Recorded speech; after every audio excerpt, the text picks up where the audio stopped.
الحمد لله وحده والصلاة والسلام على من لا نبي بعده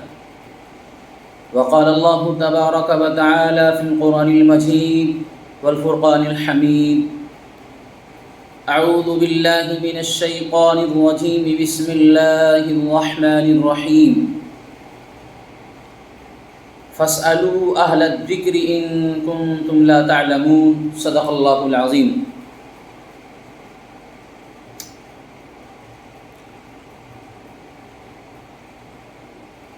معزز حاضرین اور ناظرین کرام،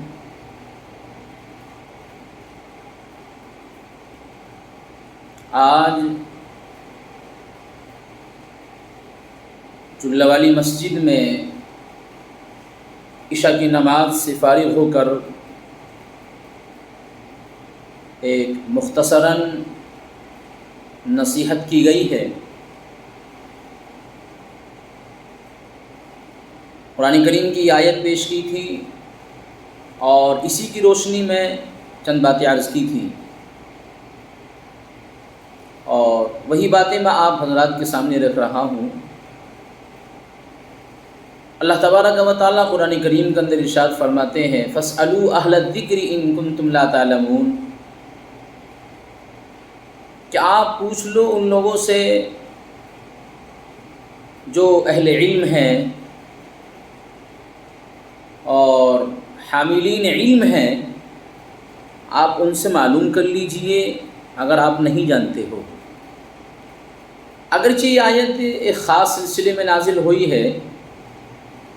لیکن مفسرین حضرات اس آیت کی ذیل میں یہ بات لکھتے ہیں کہ الفاظ چونکہ عام ہیں اور قرآن کریم کے اسلوب کے لحاظ سے اس آیت سے اس بات کی طرف بھی اشارہ ہوتا ہے کہ وہ حضرات کہ جو علم نہیں رکھتے ہیں اور جن کو احکام کا علم نہیں ہے، تو وہ زحمت گوارہ کریں کہ وہ علماء کے پاس پہنچیں اور علماء سے احکام کے تعلق سے باتیں معلوم کریں۔ اگر مسائل کا علم نہیں ہے تو علماء سے مسائل معلوم کریں۔ اس لیے انسان ہر ایک چیز سے مستغنی ہو سکتا ہے، لیکن ایسا وہ لازمی علم اور ایسے ضروری اور دینی اور شرعی مسائل انسان کا ان سے واقفیت کا ہونا بے حد ضروری ہے، ان سے کبھی مستغنی نہ ہوا ہے، نہ ہو سکتا ہے۔ اس لیے کہ جب تک ضروری شرعی مسائل کا علم انسان کے پاس نہیں ہوگا، اس وقت تک نہ تو انسان اپنی ذمہ داری کو بخوبی نبھا سکتا ہے اور نہ ہی پھر وہ اپنی عبادات میں اور معاشرے میں اور اس طرح دین کے جتنے شعبے ہیں ان کے اندر انسان یقینی طور پر کامیاب نہیں ہو سکتا۔ مسائل کا اور دینی ضروری شرعی مسائل کا ہونا انسان کے لیے از حد ضروری ہے۔ اس کے لیے ہمارے پاس علماء موجود ہیں، ائمہ اور مفتیان اعظام موجود ہے، تو ہمیں اگر کسی مسئلے میں الجھن پیدا ہوتی ہے یا پھر ہمیں کسی مسئلے کا علم نہیں ہے تو عزیزو از خود فیصلہ نہ کرو، علماء کے پاس پہنچو، اپنے ائمہ کے پاس پہنچو، ان کے پاس بیٹھو اور پھر ان سے ان مسائل کا علم لینے کی کوشش کرو، ان کے سامنے مسئلے رکھو، معلوم کرو۔ قرآن کریم صاف حکم کرتا ہے فَاسْأَلُوا أَهْلَ الذِّكْرِ إِن كُنتُمْ لَا تَعْلَمُونَ، کہ پوچھ لو، سوال کر لو اہل علم سے،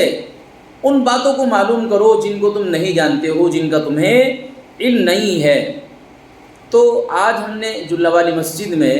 بعد العشاء تمام مقتدیوں کو یہی نصیحت کری ہے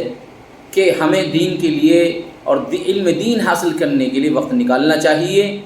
جہاں ہم دنیا کی زندگی کے لیے اور دنیا کی سرنگینی پر ہم 24 گھنٹے خرچ کر رہے ہیں اور اپنا سارا وقت اس طرف لگا رہے ہیں، عزیزو ہماری زندگی میں مسائل کی واقفیت بھی ضروری ہے، مسائل کا علم کا ہونا بھی ضروری ہے، چاہے وہ مسائل نماز کے تعلق سے ہوں یا زکوٰۃ کے تعلق سے ہوں یا پھر روزہ ہو، حج ہو، یا پھر اس کے علاوہ طلاق ہو، نکاح ہو، ایسے بے شمار مسائل ہیں دین کے کہ جس کا علم ہونا چاہیے انسان کو، اگر نہیں ہے تو معلوم کر لیا جائے، علماء کے پاس پہنچ کر بات معلوم کر لی جائے۔ تو انشاءاللہ العزیز ہم بھی اس کی ابتدا کریں گے۔ روزانہ عشاء کی نماز سے فارغ ہو جانے کے بعد ہم ایک مسئلہ بتایا کریں گے قرآن و احادیث کی روشنی میں، اور اس کو آپ مسئلے کو سنیں اور غور و فکر کریں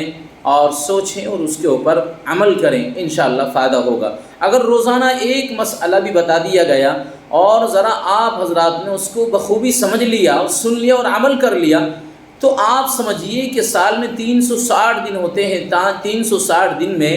انسان کے پاس 360 مسائل کا علم ہو جائے گا۔ اور مسائل تو بہت سارے ہیں، فقہا نے کہ ایک بڑی جماعت ہے فقہا اعظام کی، لیکن وہ مسائل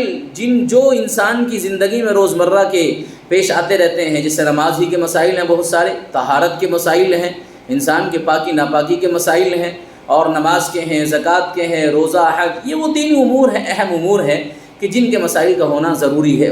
علم کا ہونا بہت ضروری ہے۔ اس لیے عزیزان گرامی یہ شارٹ کلپ میں آپ کے پاس بھیج رہا ہوں، آپ اس کو سنیں اور سمجھیں، اور انشاءاللہ العزیز آپ حضرات عشاء کی نماز کے بعد ایک مسئلہ روزانہ سماعت کریں اور اس کے اوپر عمل کریں۔ اللہ تعالی عمل کی توفیق عطا فرمائے۔